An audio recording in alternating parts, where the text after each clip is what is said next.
Hi అండి, అందరికీ నమస్కారం. గుర్రం పాపిరెడ్డి సినిమా 19th రిలీజ్ అవుతుంది. ఈ మధ్య సినిమా రిలీజ్ అవ్వాలంటే సినిమా హిట్ అవ్వాలంటే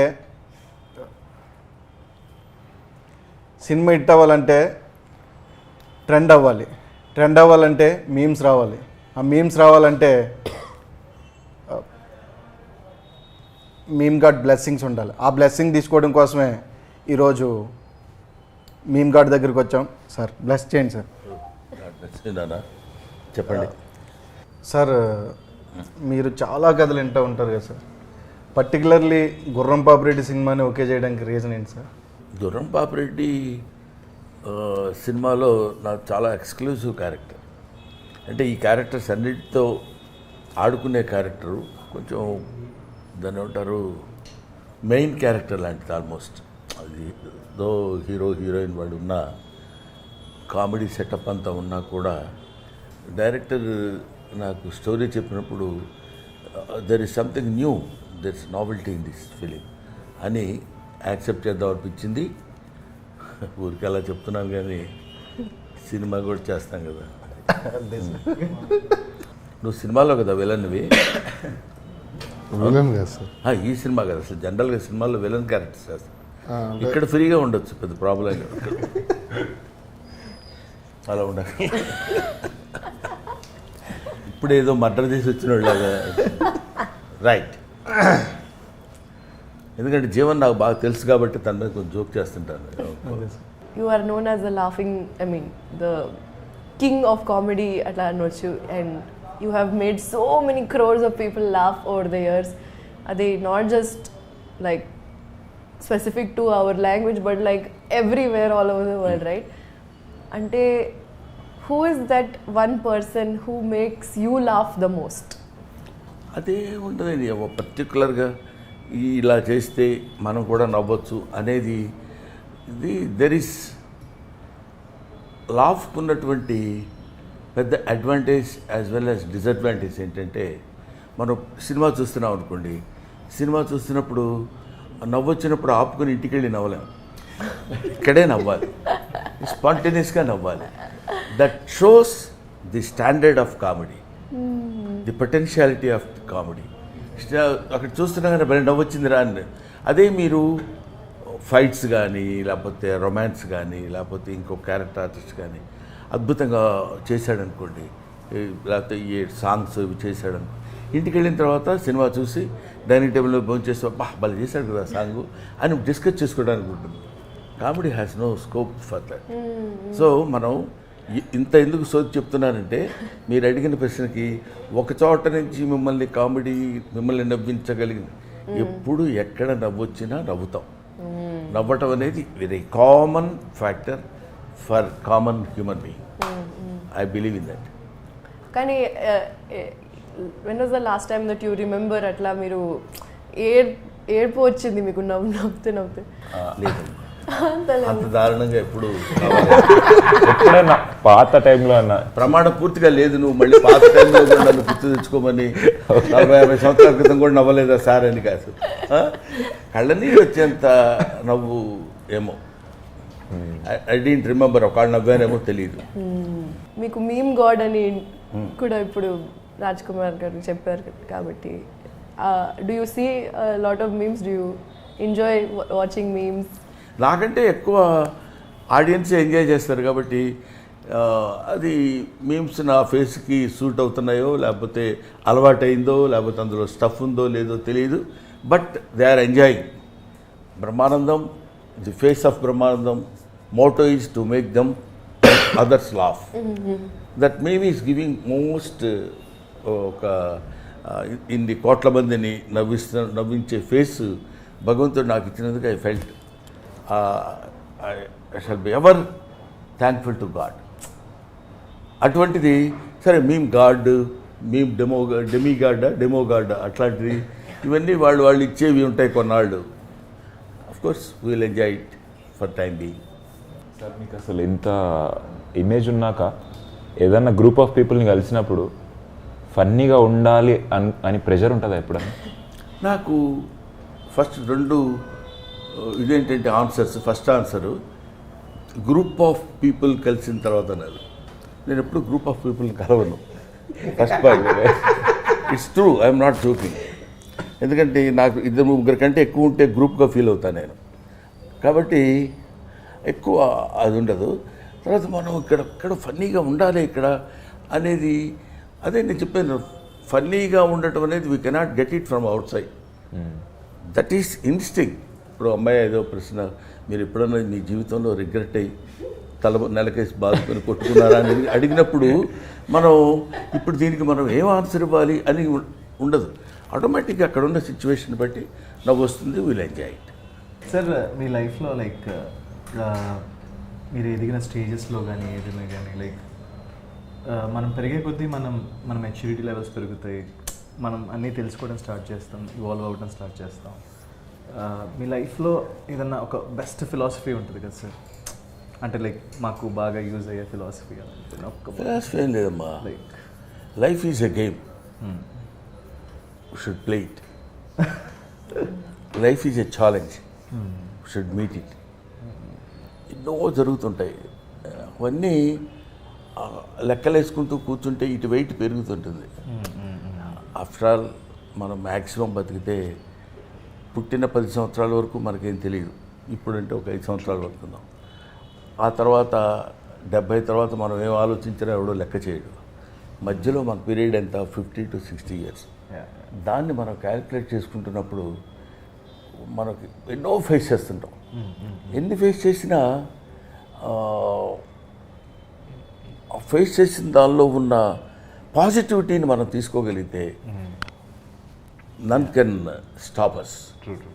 ఎక్కడైనా ఏదో సినిమా ఫెయిల్ అయింది, అబ్బా ఈ సినిమా ఫెయిల్ అయింది, ఎలాగా నెక్స్ట్ ఏంటి. అందుకని మనకు కూడా failures are stepping stones to success. ఇలాంటివన్నీ ఎందుకు పుడతాయంటే మనల్ని మనం ఎంకరేజ్ చేసుకోవడానికి. మన వెనకాల ఎవరు లేరండి, మనకి దీన్ని ఏదో అంటారే ఇండస్ట్రీలో, బ్యాకింగ్ ఎవరు లేరు, ప్లాట్ఫామ్ లేదు, ఇట్లాంటి పదాలు కొన్ని ఉంటాయి. ఏం అక్కర్లా, God has given you one platform, you should realize it, you should play in that platform. That's all. You keep on doing. ఇప్పుడు నేనున్నాను, నాకెవరున్నారు వెనక? నాకు నేనే ఉన్నాను వెనక. ఎవరికైనా ధైర్యం వెనకాల ఉందంటే 10 మంది మనుషులు ఉన్నారు, వాళ్ళందరూ నాకు తెలుసు, మినిస్టర్ తెలుసు, లేకపోతే ఇంకొక చీఫ్ మినిస్టర్, ప్రైమ్ మినిస్టర్ తెలుసు. అది కాదు ధైర్యం, నాకు నేనే ఉన్నాను అనుకోవడమే ధైర్యం. If you keep on doing that, ఇంకా నీకు ఇంకొకటి పాయింట్ ఏంటంటే, ఇప్పుడు మీరు అడిగిన దాన్ని బట్టి నీకు నువ్వులా ఉండాలనుకున్నప్పుడు నీకు ఏ ఇబ్బంది ఉండదు. నువ్వు ఇంకొకళ్ళ ఉండాలనుకున్నప్పుడు ఇబ్బంది స్టార్ట్ అయ్యింది. నాకు ప్రమోషన్స్లో అదే ప్రాబ్లం అవుతుంది. లైక్ మనం ఇప్పుడు ఒక ప్రమోషన్స్ నాకు నాలా ఉండాలంటే నేను చాలా తక్కువ మాట్లాడుతాను సార్. బేసిక్ చాలు, ఎక్కువ మాట్లాడమని వాళ్ళు అన్నంత మాత్రాన వాళ్ళ కోసం నువ్వు మాట్లాడితే వాళ్ళ కోసం మాట్లాడుతున్నట్టు ఫేస్లో కూడా తెలిసిపోతుంది. ఎగ్జాక్ట్లీ, వద్దు, అటువంటిప్పుడు వద్దండి, మాట్లాడుకోండి, మాట్లాడకుండా ఉండండి. ఎవరి కోసం మనం చేయడం అంటే, ఇప్పుడు కామెడీ చేయాలన్నా, యాక్టింగ్ చేయాలన్నా ఎవరి కోసం ఎందుకు చేస్తాం? మనలో ఉన్న పెర్ఫార్మెన్స్, మనలో ఉన్న టాలెంట్ అది నువ్వు ఎగ్జిబిట్ చేయాలి అంతే. చేయడానికి ఏమైనా అనుకుంటారేమో, ఆ ఇన్హిబిషన్స్ ఉన్నప్పుడు మనం we cannot do anything. True sir. నాకు అదే ఒక ఫియర్ ఉంటుంది సార్, వీడు హీరో. అది ఫియర్ కాదమ్మా. అంటే ఎవరైనా ఏమైనా అనుకుంటారా, అది ఆ ఫియర్ నిజంగా నీకు ఉంటే మాత్రం దాన్ని వదిలేయి. That is better. True. Fear అసలు మనం when you are doing a right thing in a right manner, you need not feel fear or shy or something like that. If it is right, నువ్వు నీ పని నువ్వు సిన్సియర్గా చేయగలుగుతున్నప్పుడు ఇంకా దాని గురించి నీకు సెకండ్ థాట్ ఏముంటుంది, ఏమైనా అనుకుంటారేమో అని. Let them. అనుకునేవాళ్ళు ఎలాగ అనుకుంటారు. నా గురించి ఇలా చెడుగా రాశాడండి వాడు అంటాడు. ఎవడు చెడుగా రాయటం ఏంటి? వాడు రాశాడు, ఆ చెడుని నువ్వు నమ్ముతున్నావు అనుకో. నా గురించి చెడుగా ఎవరో రాస్తే నువ్వు నమ్ముతున్నావంటే నువ్వు నాకు అక్కర్లా. నమ్మకుండా ఉండేవాళ్ళు ఎవరన్నా ఉంటే వాళ్ళు నీకు కావాలి. వాళ్ళు చెడుగా ఫీల్ అయితే ఫీల్ అవ్వాలి నువ్వు. ఆ డివిజన్ నువ్వు చేసుకోగలిగితే దగ్గరికి రాదు.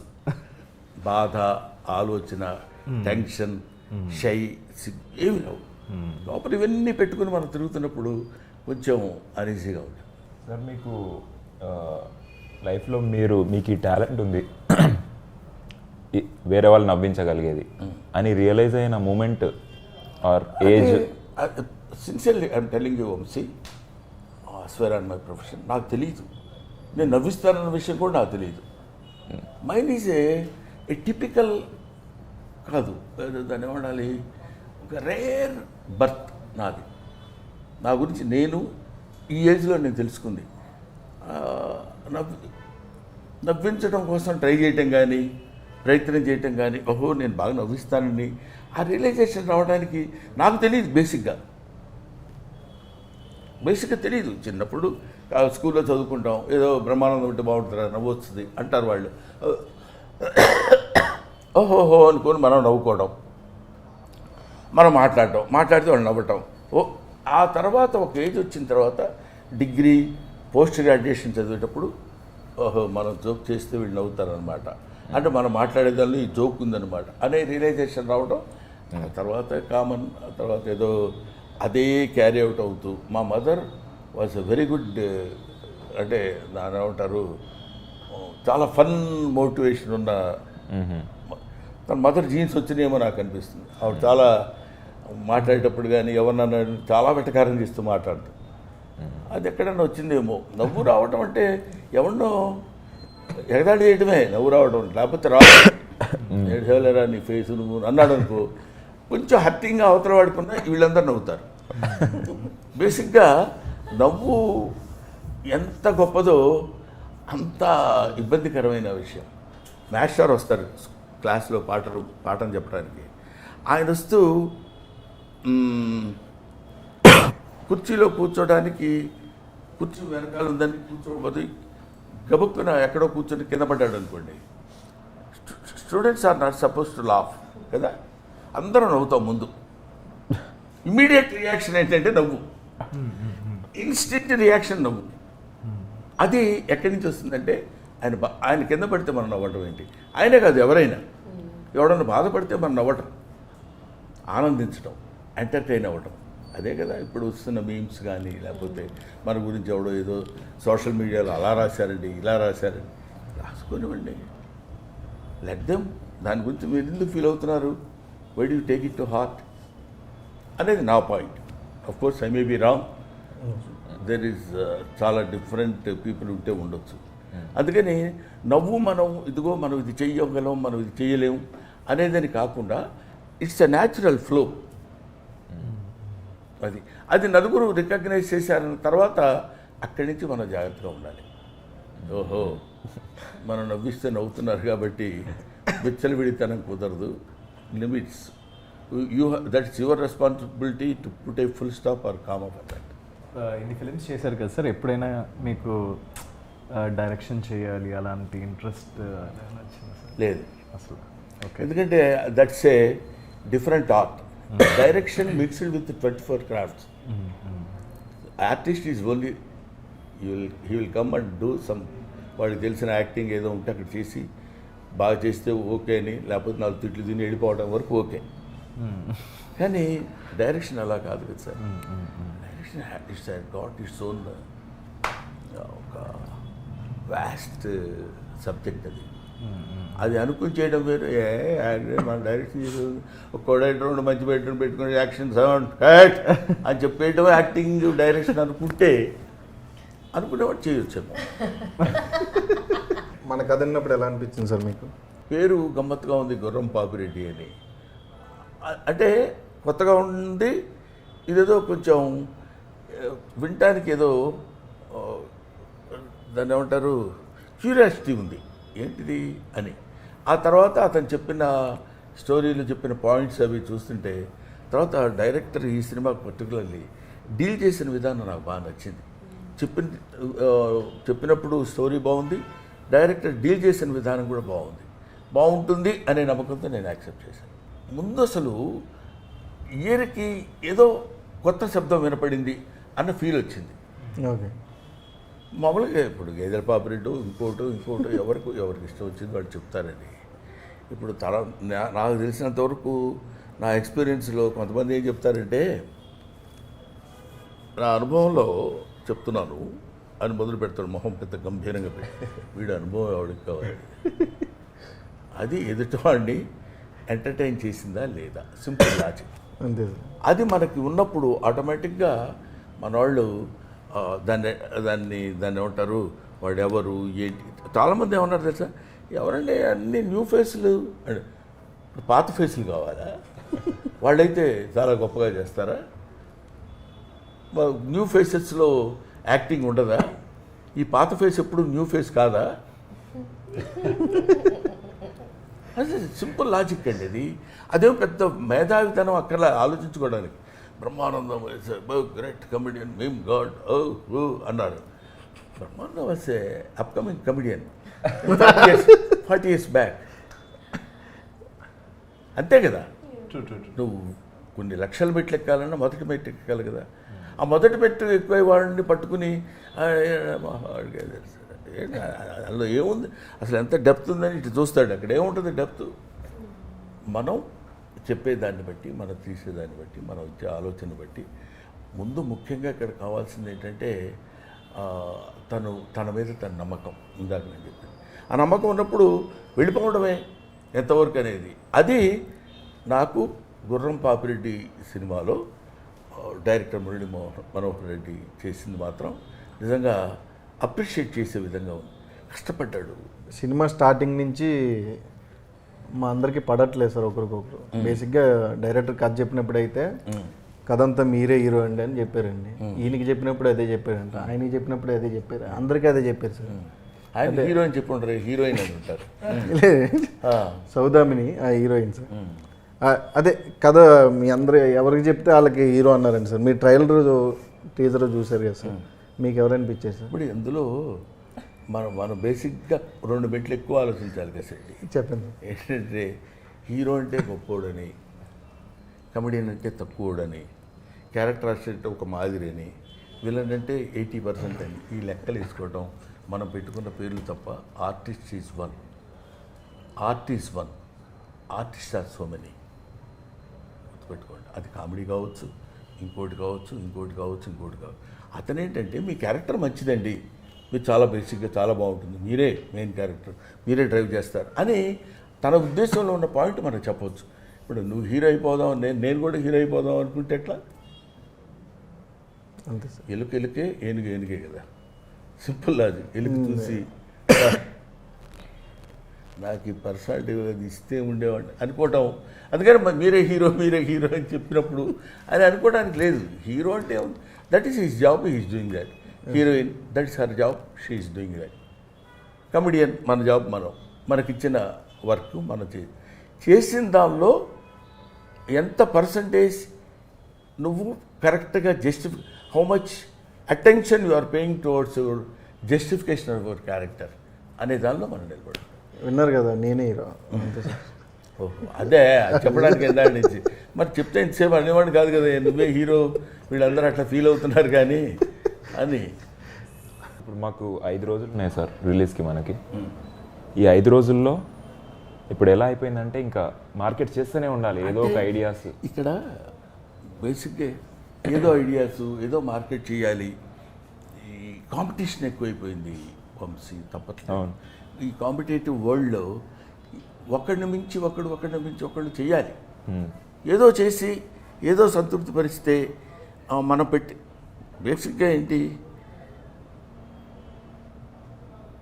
భార్యామూలమిదం గృహం, కృషిమూలమిదం ఫలం, వేదం మూలమిదం జ్ఞానం, ధనం మూలమిదం జగత్. ఒక్కడికి అర్థం కాలేదు, అర్థం అవ్వాల్సిన పని లేదు. కాకపోతే ఇక్కడ చివరికి చెప్పింది ఏంటంటే డబ్బు. By hook or crook we should earn money. వాడు ఇట్లాంటి మీటింగ్స్ లేకపోతే ఇలాంటివి పెట్టి దీని ద్వారా బ్రహ్మానందం ఏదో కొన్ని సమాధానాలు చెప్పాడు, రాదు ఏదో గుర్రం పాపిరెడ్డి దానికి ఆడేదో ఇంటర్వ్యూ ఇచ్చాడు, చాలా బాగుందన్నాడు అని ఇది జనంలో కొంతమందికి వెళ్తే, ఈ మీమ్ గాడు ఈ ఫేస్ చూసి కొంతమంది విని అసలు ముందు సినిమా ఎలా ఉంటుంది అనుకునే దానికంటే గుర్రం పాపిరెడ్డి అనే సినిమా ఒకటి రిలీజ్ అవుతుంది అని తెలియపరచడం కోసం తెలిస్తే ఎక్కువ మంది చూస్తారు. సార్ మీరు ఎక్కువగా అడగటమే చూసారా అసలు సార్ మీరు ఏంటి అసలు చచ్చిపోయిన 11వ రోజు మనం మాట్లాడుతున్న ఫీలింగ్ ఎందుకు? ఇటువంటి మనిషి అసలు ఎప్పుడు అంటే ఏం చెప్పాలి నేను? ఫన్నీగా ఉంటుంది, కామెడీగా ఉంటుంది, ఏం చెప్పాలి? సార్ మీరు ఫన్నీగా ఎక్కువ నవ్వుకునే మూమెంట్స్ ఏముంటాయి సార్? ఇదిగో right. Thank you very much brothers. Thank you sir.